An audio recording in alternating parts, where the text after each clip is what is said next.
এখন থেকে ডিবিতে আটক যে কোনো ব্যক্তির সন্ধান জানতে পারবেন তাদের স্বজনরা। পুলিশের গোয়েন্দা শাখা ডিবিতে কোনো ধরনের গ্রেপ্তার বাণিজ্য হলে তার বিরুদ্ধে কঠোর ব্যবস্থা নেওয়ার কথা জানিয়েছেন ঢাকা মেট্রোপলিটন পুলিশ ডিএমপি নতুন ডিবি প্রধান রেজাউল করিম মল্লিক। এনামুল কবির রূপমের রিপোর্ট। প্রিয় নম্বর সেট করে বিকাশে সেন্ড মানি করুন ফ্রি। ছাত্র জনতার গণ অভ্যুত্থানে ক্ষমতাচ্যুত সরকারের সময় কয়েক দফায় পদোন্নতি বঞ্চিত হয়েছেন রেজাউল করিম মল্লিক। তার ব্যাচের অনেকে এডিশনাল আইজি পর্যন্ত হয়েছেন, কিন্তু তাকে আটকে রাখা হয়েছিল এসপি পদে। গণ অভ্যুত্থানে ক্ষমতায় আসা অন্তর্বর্তী সরকার তাকে ডিআইজি হিসেবে পদোন্নতি দিয়ে ডিবি প্রধানের মতো গুরুত্বপূর্ণ দায়িত্ব দিয়েছেন। দীর্ঘ 18 বছর যে নির্যাতন, অত্যাচার, অবিচার, অবহেলা, অপমান করা হয়েছে, এটা বাংলাদেশের প্রতিটি পুলিশ সদস্যই জ্ঞাত আছে।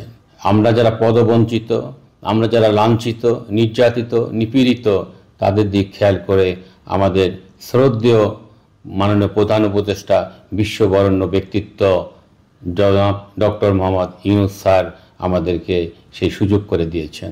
যোগদান করে চ্যানেল আইকে বলেছেন, আগের মতো আর স্বজনদের খোঁজে আসা মানুষের ভিড় থাকবে না মিন্টো রোডের ডিবি কার্যালয়ের গেটে।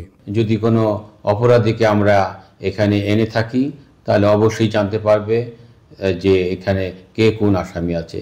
বিভিন্ন সময়ে দুর্নীতি ও প্রতারণার কারণে হারানো ডিবির ভাবমূর্তি ফেরাতে চান বললেন ডিএমপির নতুন ডিবি প্রধান। আমরা যে বেতন এবং রেশন পাই তা দিয়ে আমাদের সংসার চালাতে হবে। এখানে কোনো দুর্নীতিকে প্রশ্রয় দেওয়া হবে না।